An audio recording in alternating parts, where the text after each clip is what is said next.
आपल्या चॅनलमध्ये तुम्हाला सगळ्यांचं स्वागत आहे। आज आपण आंबा कसा साठवायचा हा वर्षभर त्याच्यासाठी म्हणजे एकदम ओरिजिनल असा कुठलंही त्याच्यात प्रिझर्वेटिव्ह काही न करता कसा साठवायचा हे आपण बघतोय।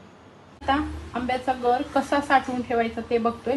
तर सुरुवातीला मी हे दोन प्रकारचे आंबे घेतलेले आहेत। तुम्हाला जे कुठले इझिली मिळतील ते तुम्ही घेऊ शकता। तर हे मी स्वच्छ धुवून घेतलेले आहेत। तर बऱ्यापैकी हे पिकलेले असायला पाहिजेत। आता आपण काय करायचे, हे दोन्ही धुतलेले आहेत, आता गर काढूया।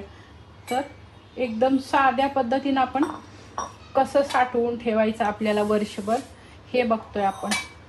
आता फक्त ह्याचे काप करून ठेवायचे। घेताना आंबा तुम्ही बघून घ्यायचा। घेताना आंबा आपल्याला फक्त चांगला असला पाहिजे। बघू शकताय हे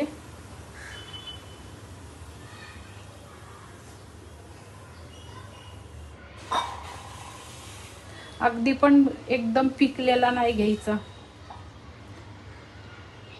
कारण आपल्याला वर्षभर ठेवायचंय। आता आपण म्हणजे आपल्याला कसं वर्षभर आंबा तो टिकला पाहिजे। तुम्ही या पद्धतीने असं साठवलं तर अजिबात खराब होत नाही। असं हे करायचं आणि एवढ्याच आपल्याला फोडी करून साठवायचे। घ्या काढून घेऊया आपण हे।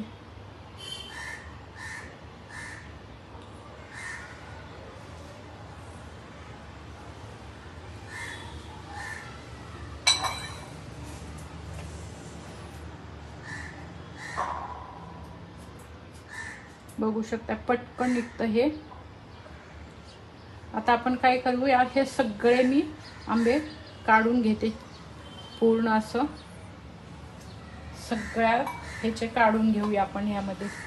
त्यापैकी आपल्या आता हा शेवटचा आहे, आपले हे झालेलं आहे आता, आणि ते अजून आपल्याला करायचे। तर हा शेवटचा आंबा आहे, आपल्याला सेपरेट फ्रीज मध्ये ठेवायचा आहे डब्यात। तर आता हा सुद्धा आपण करून घेऊया।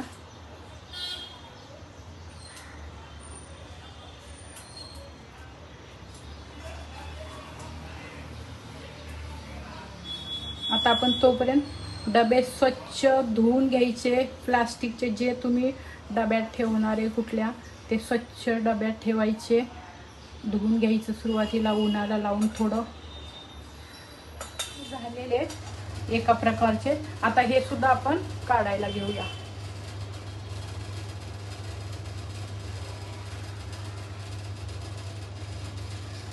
हा आंबा एवढा गोड नसतो, पण असे छान आहे।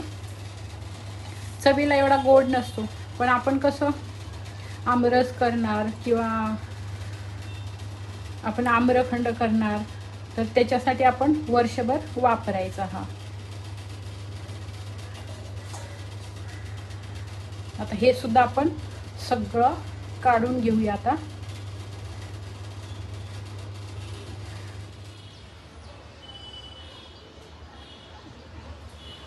आपला इथं हे दुसरे सुद्धा आंबे काढून झालेले आहेत। हा थोडा आपला पिकलेले आहेत आंबे, तर हे आपण सुरुवातीला खायला घ्यायचे। आता आपण डब्यात भरून ठेवूया। जे कुठला आपला डबा असेल, पण एअरटाईट डबा असला पाहिजे। तर माझ्याजवळ हे आईस्क्रीमचे डबे आहेत, आणि मी नेहमी ह्याच आईस्क्रीमच्या डब्यात असंच ठेवते। तुम्ही कुठल्याही डब्यात ठेवू शकता। तर आपण ह्याच्यामध्ये काढून घेऊया। ह्याच्यामध्ये आपण साखर वगैरे काहीही मिक्स नाही केली आहे, असाच आपण फक्त त्याच्या फोडी केलेल्या आहेत। तर असाच आपण फ्रीजमध्ये ठेवतोय। बघू शकताय आपला, पण ह्याला थोडीशी जागा ठेवायची। एकदम तो डबा भरायचा नाही आपल्याला, पण त्याच्यानंतर ते वजन वाढतं, थोडं बर्फ साचतो थोडासा हलका, त्याच्यासाठी आपण थोडा वरती जागा ठेवतोय। तर एवढा मी असा हा भरलेला आहे। राहिलेला सुद्धा आता ह्या दुसऱ्या डब्यात काढूया। फक्त भरताना डबे गच्च नाही भरायचे, वरतीपर्यंत थोडीशी त्याला जागा ठेवायची। आता आपला हा सुद्धा डब्बा भरून झालेला आहे. आता आपण हे दोन एकसारखे आंबे आहेत ना, हे दोन्ही एकसारखे आहेत, तर ह्या दुसऱ्या डब्यामध्ये काढून घेऊया.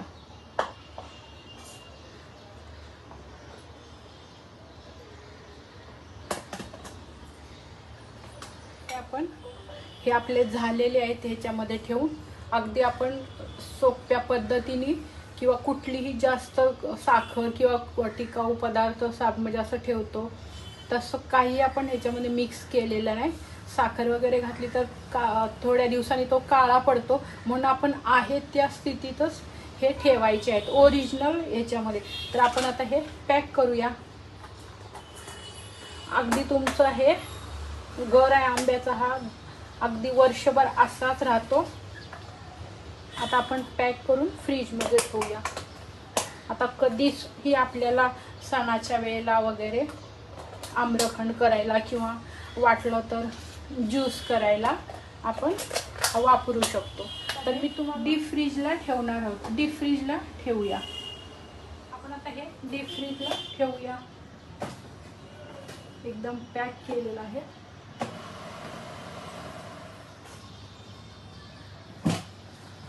आपले जवळजवळ हे 4 ते 5 किलो मँगोचा गर काढून ठेवलेला आहे. माझे हे बघू शकताय तुम्ही. वटाणे सुद्धा आपण 7 किलो घेतलेले ठेवलेले, ते असे छान राहिलेत अजूनपर्यंत तसेच्या तसे ओरिजिनल. बघू शकता इथं आपला मागच्या वर्षीचा हा मँगो पल्प काढून ठेवलेला आहे. अजून छान तसाच आहे, फक्त करायच्या वेळेला थोडा वेळ अगोदर काढून ठेवायचा. ओरिजिनल असं आंब्याची साठवणूक कशी करायची, आपल्याला हा वर्षभर आंबा खायला मिळतो, त्याच्यासाठी आपण हा व्हिडिओ केलेला आहे. तर हा व्हिडिओ तुम्हाला कसा वाटला मला कमेंट करून सांगा. आपल्या चॅनलला लाईक करा, शेअर करा, सबस्क्राईब करा. धन्यवाद.